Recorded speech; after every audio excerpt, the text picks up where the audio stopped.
Guys আজকে আমার বাবা মা বাড়ি নেই, আর আজকে আমি আর আমার ভাই প্ল্যান করেছি যে একটা মুভি দেখবো খুব ভালো।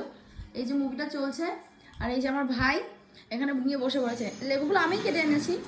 এই যে সুদীপাদের বাড়ির আচার, মানে আচার না, মানে কুলের আচার। সুদীপাদের বাড়ি থেকে কুল এনেছিলাম, সেই কুলের এই যে আচার করেছি। আচার নিয়ে বসবো। এখানে আছে চিপস, আলু চিপস, বিস্কুট, লেবু আর এই আচার।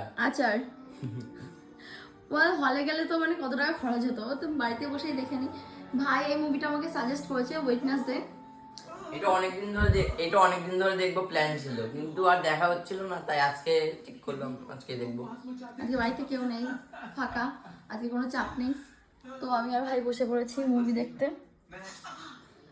খাবার দাবার নিয়ে একদম প্রপার। বাই, মুভি দেখি। Tata tata tata.